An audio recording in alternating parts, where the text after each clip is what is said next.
बोल सांचे दरबार की जय। जय। मिथिलेश जी, पूजा संपन्न हुई। स्वाति बेटा, जल्दी से पंडित जी की दक्षिणा लेकर आओ। अब आप लोग भी भोजन के लिए चलिए। पूरे परिवार वाले अपने नए घर की पूजा में आज पड़ोसियों को घर पर कीर्तन के लिए बुलाते हैं। पूजा होते ही सब एक साथ बैठकर खाना खाते हैं और अब माला अपनी आस पड़ोस की औरतों को अपना नया घर दिखाने लगती है। कुछ भी बोलो माला बहन, तुम्हारा नया घर तो पूरे मोहल्ले का सबसे बढ़िया और सुंदर घर है। लगता है काफी पैसा लगाया है। अब क्या ही करें, घर भी तो जिंदगी में एक ही बार बनता है।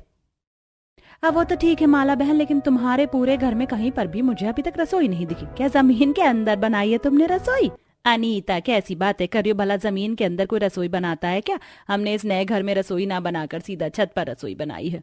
और छत पर रसोई? लेकिन तुम्हारा घर इतना बड़ा है तो छत पर रसोई बनाने की क्या जरूरत आ पड़ी? अब आप सब लोग तो जानते ही हैं कि नया घर हमने क्यों बनाया। पिछले घर में रसोई में आग लगने की वजह से आधे से ज्यादा घर जलकर बर्बाद हो गया था, जिससे काफी नुकसान भी हुआ था। अब दोबारा ऐसा ना हो, इसलिए हमने रसोई छत पर बनवा दी। समय यूं ही गुजरता है और 4 महीने बीत जाते हैं। माला अपने बेटे विनोद की अनामिका नाम की लड़की से धूमधाम से शादी करती है। गृह प्रवेश की रस्म के बाद अनामिका सोने के लिए चली जाती है। रात के घड़ी में तकरीबन 2 बजे होते हैं कि कभी प्यास के मारे अनामिका उठती है और पानी लेने के लिए काफी देर तक किचन ढूंढती है, लेकिन कहीं पर भी अनामिका को किचन नहीं मिलता। 10 मिनट से किचन ढूंढ रही हूँ लेकिन मिल ही नहीं रहा। अनामिका वापस अपने कमरे में चली जाती है और ऐसे ही सुबह होती है। सुबह होते ही अनामिका नहा धोकर अपनी पहली रसोई के रस्म के लिए दोबारा से किचन ढूंढने लगती है, लेकिन कहीं पर भी अनामिका को किचन नहीं मिलता। अरे अनामिका बहू, यूं इस तरह घर में क्यों घूम रही है? कुछ चाहिए क्या? माँ जी, आज मेरी पहली रसोई की रस्म है। इतनी देर से मैं रसोई ढूंढ रही हूँ लेकिन कहीं पर भी नहीं मिल रही। रात को भी पानी पीने के लिए जब मैं उठी थी तो रात को भी मुझे कहीं रसोई नहीं मिली। अरे बहू, घर में रसोई होगी तो मिलेगी ना। हमने रसोई घर में नहीं बल्कि छत पर बनवा रखी है। क्या छत पर? लेकिन माँ जी, रसोई छत पर कौन बनवाता है? माला अनामिका को छत पर रसोई बनाने का कारण बताती है।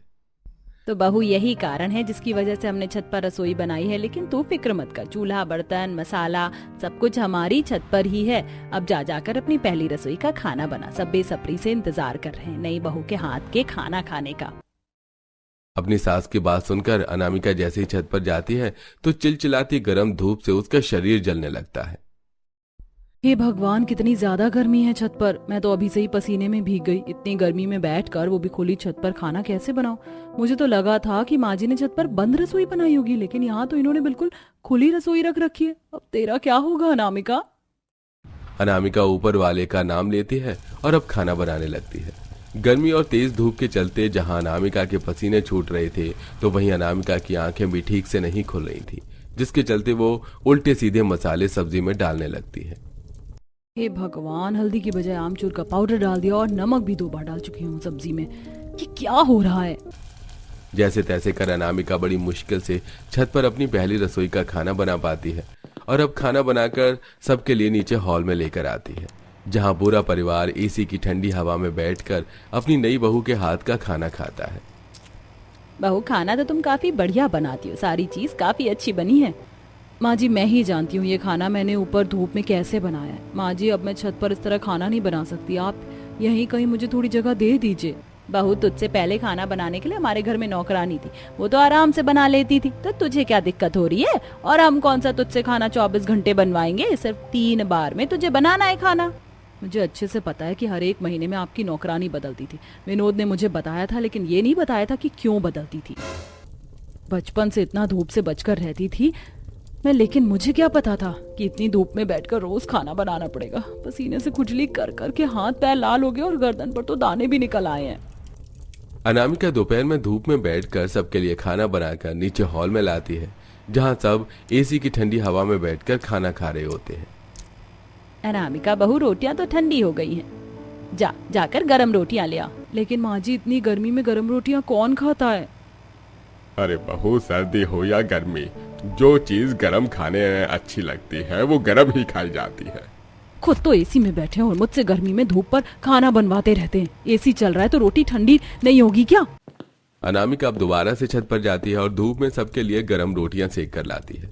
रोज रोज धूप में खाना बनाने के चक्कर में अनामिका को काफी ज्यादा टैनिंग हो जाती है, जिसे देख विनोद, ये क्या अनामिका, मैं तो शादी करके एक गोरी गाय लेकर आया था, लेकिन तुम तो दिन पर दिन काली भैंस होती जा रही हो। क्या कहा तुमने, काली भैंस? विनोद की बात सुनकर अनामिका को काफी ज्यादा गुस्सा आता है और वो बेड पर पड़ा तकिया उठाकर विनोद को मारने लगती है। रोज रोज धूप में बैठकर भारी कपड़ों में खाना बनाना अनामिका के लिए काफी ज्यादा मुश्किल था, इसलिए अब वो दिन में भी हल्की हल्की मैक्सी पहनना शुरू कर देती है। बहू, तेरी शादी को ठीक से अभी 1 महीना भी नहीं हुआ है और तूने साड़ी उतार कर मैक्सी पहनना शुरू कर दिया। और मुझे देख, शादी को 28 साल हो गए, लेकिन अभी तक कभी भी इस तरह मैं मैक्सी पहनकर घर में नहीं घूमी। भाभी, आज तो मेरी सहेलियां भी आपसे मिलने के लिए आ रही थी, अब मैं क्या आपको उनसे ऐसी हालत में मिलवाती क्या? आज छत पर बैठकर खाना बनाती हूँ, हैवी साड़ियों में काफी गर्मी लगती है, इसलिए मैंने मैक्सी पहनी है। लगता है माँ, भाभी झूठ कह रही हैं ताकि उन्हें हैवी कपड़े ना पहनने पड़े। भाभी, आपको तो हमारे घर की इज्जत का ख्याल नहीं है, लेकिन हमें है। प्लीज आप जाकर कपड़े बदल लीजिए। इससे बड़ा इज्जत का ख्याल आ रहा है, खुद तो शॉर्ट्स पहनकर गली में घूमती है, उसका क्या आई बड़ी। अनामिका बस मन मन में ही गुस्सा करके रह जाती है। रोज धूप में छत पर बैठकर खाना बनाने की वजह से अनामिका को लू लग जाती है और उसे गर्मी के मौसम में तेज बुखार चढ़ जाता है। अरे भाभी, गर्मी में आपको बुखार कैसे चढ़ गया? हमें तो आज तक नहीं हुआ। छत पर बैठकर खाना बनाती हूँ, गर्मी में तो तबीयत तो खराब होगी ही ना। ये गर्मी की वजह से नहीं हुआ है, ये वरना हम लोग भी तो गर्मी में बाहर जाते हैं, आज तक हम तो बीमार नहीं पड़े। दवाई खा ले, ठीक हो जाएगी। अगर इतनी धूप में बैठकर खाना बनाने से दिक्कत है तो घर में बड़ी बड़ी छतरी रखी है, उसे छत पर ले जाकर लगा लिया, फिर आराम से खाना बना लिया। तबीयत ठीक होने के बाद अनामिका स्टोर रूम से बड़ी वाली छतरी लेकर छत पर लगा देती है और छांव में बैठकर खाना बनाने लगती है। लेकिन तभी हवा का एक ऐसा झोंका आता है कि वो छतरी ही उड़ती हुई चली जाती है। छतरियां सहारा थी, लेकिन ये भी उड़ गई। ऐसे ही कुछ दिन गुजर जाते हैं। आज अनामिका के ससुराल में कुछ मेहमान आए थे, जिन्हें देख अनामिका, स्वाति, घर में काफी मेहमान आ रखे हैं, अकेले खाना बनाने में काफी समय लग जाएगा, तो मेरी थोड़ी मदद करवाओगी? जी भाभी। स्वाति जैसे ही अनामिका की मदद करवाने के लिए छत पर जाती है। भाभी, काफी धूप हो रही है, मैं तो काली हो जाऊंगी, मैं अभी सनस्क्रीन लगा कर आती हूँ। क्रीम लगाने का बहाना कर स्वाति नीचे चली जाती है और वापस ही नहीं आती। तो वहीं आज कड़ी धूप में खाना बनाते हुए स्वाति अचानक बेहोश हो जाती है। इतनी तबीयत खराब के बावजूद भी स्वाति के ससुराल वालों को उस पर तरस नहीं आता, जिसे देख, बहुत हुआ, अब मुझे ही कुछ करना पड़ेगा। बहू बनकर रियल में सीता, अब गीता बनने का समय आ गया है।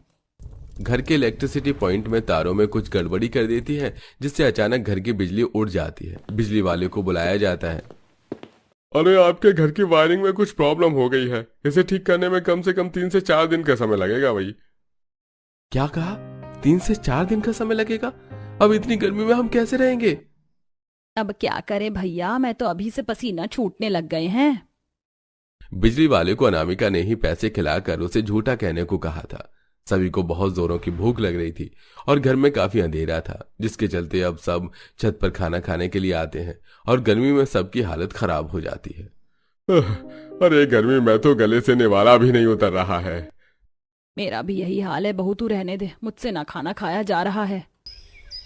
अगले दिन तो विनोद गर्मी में छत पर खाना खाते हुए उल्टी ही कर देता है। अरे, इतनी गर्मी में न खाना खाया जा रहा है और न ही भूखा रहा जा रहा है, अब क्या करूं? सभी घर वालों की ऐसी हालत देख अनामिका को उन पर तरस आता है और वो उन्हें सारी सच्चाई बता देती है। लेकिन भाभी, आपने ऐसा क्यों किया? ताकि आप लोगों को यह एहसास हो सके कि मैं भी एक इंसान हूँ। अरे, आप लोग तो मुश्किल से 2 दिन में छत पर खाना नहीं खा पाए, लेकिन मैं तो छत पर बैठकर धूप में कई घंटे तक खाना बनाती हूँ। मैं जानती हूँ उस हादसे ने आप सबको डरा दिया है, लेकिन इसका मतलब ये तो नहीं कि आप मुझे सजा दें। मैं भी इंसान हूँ, दर्द होता है। अनामिका की बातें सुनकर सभी लोगों को अपनी गलती का एहसास होता है। माफ कर देना अनामिका, मुझे नहीं पता था कि तुम्हें इतनी तकलीफ हो रही है, लेकिन अब मैं तुमसे वादा करता हूँ, मैं तुम्हें इस तरह छत पर धूप में खाना बनाने की अब कोई जरूरत नहीं है। अगले दिन ही विनोद एक कमरे को खाली कर उसे रसोई में बदल देता है, तो वहीं मिथिलेश घर में फायर अलार्म और फायर एग्जॉस्टर लगाकर रख देता है। साथ ही माला अब रसोई में एसी भी लगा देती है। जिससे अब अनामिका गर्मी में भी आराम से खाना बना पा। नदी किनारे ठंडी हवा में चूल्हे पर बैठकर सिर पर पल्लू करके अमृता खाना बना रही है। तभी उसकी सास आती है। बहू अभी तक खाना नहीं बना क्या? हाँ माँ जी बन गया, बस ये आखिरी रोटी सेकनी रह गई है। आप लोग आ जाइए, मैं खाना लगा देती हूँ। सारा परिवार चूल्हे के बगल में थाली लेकर बैठता है। अमृता सबको खाना परोसती है। वाह भाई, नदी के सामने ठंडी ठंडी हवा में खाने का अलग ही स्वाद आ रहा है। सभी के खाना खा लेने के बाद अमृता नदी के सामने सभी झूठे बर्तनों को धो रही होती है। तभी सुमित्रा वहां आकर, बहू तो अकेले परेशान हो जाती है ना सारा काम संभालते संभालते, पर अब तू चिंता मत कर, मैंने अपने छोटे बेटे के लिए लड़की देख ली है। अब जल्दी ही तेरा साथ देने इस घर में तेरी देवरानी आने वाली है। अच्छा माँ जी, ये तो बहुत ही खुशी की बात है। अब ऐसे ही कुछ दिन गुजरते हैं और सुमित्रा अपने छोटे बेटे की शादी नताशा नाम की एक सुंदर लड़की से करवा देती है। OMG, मेरे ससुराल के घर के सामने इतनी सुंदर नदी है, कितना अच्छा नजारा है। बहू कहाँ खो गई तुम? गृह प्रवेश की रस्म हो गई, घर के अंदर आओ।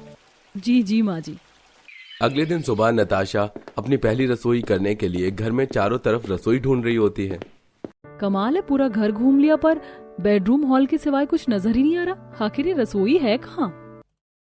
अरे नताशा, यहाँ क्यों खड़ी हो? तुम्हें अपनी पहली रसोई का खाना नहीं बनाना? जेठानी जी, खाना तो तब बनाऊंगी ना जब कमबख्त ये रसोई दिखेगी मुझे। ये रसोई है कहाँ? अच्छा रसोई, चलो मैं दिखाती हूँ रसोई कहाँ है। अमृता नताशा को लेकर घर के बाहर आती है, जहाँ घर के बाहर एक मिट्टी का चूल्हा, कुछ मसाले के डिब्बे और सिलबट्टा और बाकी सामान था। ये देखो नताशा, इस नदी के सामने हमारे घर की रसोई। अरे यहाँ इस नदी के पास रसोई? पर रसोई तो घर के अंदर होती है ना? हाँ होती तो घर के अंदर ही है, पर हमारे घर की रसोई घर के बाहर है। अब नताशा घर के बाहर नदी के सामने बनी रसोई में खाना बनाने लगती है। तभी अचानक नदी की लहरें तेज हो जाती है और पानी की लहर नताशा की रसोई की तरफ आती है, जिससे नताशा और नताशा का खाना पूरी तरीके से गीला हो जाता है। सत्यानाश, इतनी गर्मी में इतनी मेहनत से मैंने अपनी पहली रसोई का खाना बनाया और नदी की लहरों ने एक झटके में सब पर पानी फेर दिया। जेठानी जी कहाँ हैं आप? बाहर आइए। हाँ नताशा, कहो क्या हुआ? होगा क्या जेठानी जी, आप लोगों ने जो ये गंवारों की तरह घर के बाहर नदी के सामने जो ये रसोई बना रखी है ना, इसकी वजह से आज मेरा पहली रसोई का खाना खराब हो गया। इतनी मेहनत से मैंने मीठे में गाजर का हलवा बनाया था, सब सत्यानाश हो गया। अब मैं अपनी पहली रसोई के खाने में सबको मीठे में क्या खिलाऊंगी? अच्छा ठीक है, तुम धीरज रखो, घबराओ मत। माँ जी अभी घर में नहीं है, चलो पड़ोस के घर से गाजर मांग कर ले आते हैं। अमृता नताशा को लेकर अपने पड़ोसी मॉडर्न परिवार के घर में आती है। शीतल बहन, वो मुझे जरा कुछ गाजर की जरूरत थी, क्या तुम्हारे पास मिल जाएंगे? हाँ हाँ क्यों नहीं, आओ रसोई में, मैं दे देती हूँ। अमृता और नताशा शीतल की रसोई में जाती हैं। रसोई में आते ही उन्हें ठंडक का एहसास होता है, जो एसी की होती है, जिसे देख नताशा की आंखें फटी की फटी रह जाती हैं। बाप रे, तुम्हारी रसोई कितनी मॉडर्न है, तुमने अपनी रसोई में एसी भी लगा रखा है। कितनी ठंडी ठंडी हवा आ रही है रसोई में, और इस तरफ तो डाइनिंग टेबल भी है, यहाँ पर भी एसी की कितनी ठंडी ठंडी हवा आती होगी। हाँ हाँ नताशा, सही कहा। शीतल, तुम्हारी रसोई सचमुच बहुत अच्छी है। वैसे अब हमें चलना चाहिए नताशा, अगर माँ जी हमसे पहले आ गई तो दिक्कत हो जाएगी। हाँ हाँ, ये लो, ये रहे तुम्हारे गाजर, और किसी चीज की जरूरत हो तो आती रहना। देखा जेठानी जी, उसे कहते हैं रसोई। एक मॉडर्न और अच्छी रसोई वैसी होती है जैसे शीतल की है, और एक हमारी रसोई है गंवारों की तरह नदी के पास, वो भी खुले में। ऐसा मत बोलो नताशा, इस रसोई में माँ जी ने भी खाना बनाया है और मैं भी बनाती आ रही थी। ये नदी की लहरें तो बस कभी कभी आती है, वैसे हमारी रसोई बहुत अच्छी है। अब नताशा गाजर लेकर गाजर का हलवा बनाती है और अन्य व्यंजनों के साथ गाजर का हलवा वो अपने ससुराल वालों को परोसती है। सभी लोग घर के बाहर नदी के पास जमीन पर बैठकर खाना खा रहे होते हैं। तभी नदी से गंदी गंदी बदबुओं के साथ मक्खियां उनके खाने में भिनकने लगती हैं और अंकुश नाक बंद करके कहता है, कितनी गंदी बदबू और इतनी सारी मक्खियां कहां से आ गई अचानक? अमृता कुछ करो। 1 मिनट रुकिए, मैं अभी हाथ पंखे से पंखा करती हूँ। अब जहां अमृता और नताशा गर्मी में पंखा करके अपने पूरे परिवार को खाना खिला रही थी, वहीं दूसरी तरफ मॉडर्न बहू अपने मॉडर्न रसोई में एसी की ठंडी हवा में पूरे परिवार के साथ खाना खा रही थी। वाह भाई शीतल, इतनी गर्मी में तुम्हारे हाथ के लजीज पकवान एसी की ठंडी ठंडी हवा में खाकर तो मजा ही आ जाता है। मजा तो आएगा ही, क्योंकि हमारी बहू जितनी मॉडर्न है उतना ही मॉडर्न मैंने उसके लिए उसकी रसोई भी बनवा रखी है। इसी तरह एक सुबह कूलर की हवा में बैठी सास कहती है, ये घर में से इतनी गंदी गोबर की बदबू कहाँ से आ रही है? पता नहीं माँ जी, ये बदबू कहाँ से आ रही हो कि मैंने तो सुबह ही घर की अच्छे तरीके से सफाई की है। जेठानी जी चलिए एक बार घर के बाहर बनी रसोई में भी देख लेते हैं। नताशा और अमृता घर के बाहर आती हैं, जहां गाय खड़ी होकर उनके चूल्हे के सामने गोबर कर रही होती है। हट हट हट हट, यहाँ से दूर हो, सारी रसोई गंदी कर दी। गाय तो चली गई, रुको नताशा, मैं नदी से पानी लेकर आती हूँ, फिर झाड़ू से इस गोबर को साफ करूंगी। नताशा नदी से बाल्टी में पानी लेकर आती है और फिर झाड़ू से सभी गोबर को साफ करने लगती है। अमृता, मैंने तुमसे कितनी बार बोला है कि रसोई अंदर बनवा लो, ऐसा कब तक सहोगी? शीतल दीदी आप ही समझाओ इन्हें। देख लिया जेठानी जी, ये गंवारों जैसी रसोई होने के कारण आपको यहाँ गाय का गोबर भी साफ करना पड़ रहा है। शीतल तुम्हें सब तो पता है, और तुम भी ना नताशा, फालतू में इतनी परेशान हो जाती हो। देखो 2 मिनट लगे और मैंने झाड़ू से पूरी रसोई साफ कर दी। चलो अब यहाँ बैठकर खाना बना लो। अब नताशा कड़ी धूप में खाना बनाकर पूरे परिवार को खिलाती है, जिसके बाद पूरा परिवार निश्चिंत होकर घर में आराम करने लगता है। तभी बाहर तेज तेज आंधी तूफान आनी शुरू हो जाती है, जिसकी वजह से घर के बाहर बनी रसोई पूरी तरीके से गीली हो जाती है। मिट्टी का चूल्हा टूट जाता है, लकड़ियां पानी में गीली हो जाती है। आंधी तूफान बारिश की आवाज सुनकर अमृता और नताशा बाहर आती हैं। हे भगवान, हमारी तो पूरी रसोई पानी में भीग चुकी है। माँ जी बाहर आइए। पूरा परिवार घर के बाहर आता है। हाँ जी, ये देखिए, आंधी तूफान और बारिश की वजह से हमारे घर के बाहर बनी ये रसोई पूरे तरीके से खराब हो चुकी है। चूल्हा टूट चुका है और बारिश के पानी में लकड़ियां भी गीली हो चुकी हैं। अरे अभी तो थोड़ी देर पहले मौसम एकदम ठीक था, ये अचानक से मौसम से खराब हो गया और हमारी तो सारी रसोई गीली हो चुकी है। अब घर के बाहर रसोई है तो रसोई तो गीली ही होगी ना। वैसे माँ जी हम एक काम क्यों नहीं करते, हमारी जो ये रसोई है घर के बाहर, इसे घर के अंदर क्यों नहीं बनवा लेते? नहीं, कोई जरूरत नहीं है, रसोई घर के अंदर नहीं बन सकती। शुरू से रसोई घर के बाहर है और बाहर ही रहेगी। हाँ माँ सही कह रही है, और मैं जल्दी दूसरी लकड़ी और मिट्टी का बंदोबस्त कर देता हूँ। अब जहां गर्मी में गवार बहू आंधी तूफान में अपनी बिखरी रसोई को देखकर परेशान हो रही थी, वहीं मॉडर्न बहू अपनी एसी रसोई में गर्मा गर्म पकौड़े तल रही थी। बाहर बारिश का कितना सुहाना मौसम हो रहा है। अच्छा हुआ मैंने ये गर्मा गर्म आलू गोभी पनीर के पकौड़े बना लिए। अब पूरी फैमिली के साथ एसी की ठंडी ठंडी हवा में पकौड़े खाते हुए बारिश के मजे लूंगी। शीतल मौसम के मजे ले रही थी, वहीं अपनी सास के कड़वे शब्द सुनकर नताशा को एहसास हो जाता है कि क्यों आज तक उसकी जेठानी चुप थी। अब नताशा भी अपनी जेठानी की तरह शांत हो जाती है और किसी से कुछ नहीं कहती। इसी तरह एक दिन दोनों देवरानी जेठानी कड़ी धूप में चूल्हे पर रोटियां सेक रही होती हैं। पता है जेठानी जी, मेरा सपना था कि शादी के बाद मुझे एक सुंदर सा घर मिलेगा जिसमें सुंदर सी रसोई होगी और वहां पर मैं स्वादिष्ट स्वादिष्ट पकवान व्यंजन बनाकर अपने ससुराल वालों को खिलाऊंगी। लेकिन यहाँ पर तो रसोई मानो जैसे कोई एक सजा बन गई है। देवरानी जी, मेरी भी आंखों में आपकी तरह ही सपने थे, पर जब यहाँ आई तो वैसा कुछ भी नहीं था जैसा सोचा था। लेकिन अब तो बस एक यही सपना है कि एक बार बस धूप की किरणों से बचकर छांव में घर के अंदर बैठकर बस एक बार खाना बना लूं। बोलते बोलते दोनों ही देवरानी जेठानी की आंखें नम हो जाती हैं और ये सब कुछ दूर खड़ी सुमित्रा देख रही थी। बहू को चुपके आंसू पोंछते हुए देखकर सास की आंखें भर आती हैं। उसे याद आता है कि कैसे वो भी एक जमाने में ताने सुनती और आज वो गलती दोबारा हो रही है, पर वो कुछ नहीं कहती। उस दिन अगली सुबह धूप में जब वो दोनों देवरानी जेठानी को खाना बनाते देखती है जहां वो आंसू पोंछ रही थी, दोनों तभी सास कहती है, माँ जी आप यहाँ, मैं तो ला ही रही थी खाना। तभी सुमित्रा अपनी बहू का हाथ पकड़कर, कब तक अपनी भीगी आंखों से मुझसे छुपाती रहोगी? आज मैंने सब कुछ देख लिया है। तुम दोनों ने हमारे घर की मान मर्यादा और सदियों से चलती आ रही परंपरा को निभाते हुए ना जाने कितनी तकलीफों का सामना किया है। कभी आंधी, कभी तूफान, कभी बारिश, कभी नदियों की लहरें। इन सब से लड़ती हुई तुमने मेरे मान मर्यादा को बचाए रखा। अब मेरा कर्तव्य बनता है कि मैं तुम दोनों के लिए कुछ करूं। इसलिए 1 हफ्ते बाद अब तुम इस खुली रसोई में खाना नहीं बनाओगी। शीतल और उसकी सास आते हुए, आखिरकार आपको अपनी बहुओं का दुख दिख ही गया आंटी जी। हाँ, देर आए दुरुस्त आए। अब सुमित्रा के कहने पर सुमित्रा के दोनों बेटे घर के अंदर एक सुंदर सी रसोई बनाते हैं और साथ ही उस रसोई में एक छोटा एसी भी लगवाते हैं ताकि दोनों बहुओं को खाना बनाने के टाइम गर्मी का एहसास न हो। देखो नताशा, अब हमारी भी रसोई घर के अंदर हो गई है और एसी भी है जिसकी ठंडी ठंडी हवा में खाना बनाने में हमें अब गर्मी भी नहीं लगेगी। हाँ जेठानी जी, सही कहा आपने। और अब आंधी तूफान बारिश की वजह से हमारा खाना खराब भी नहीं होगा।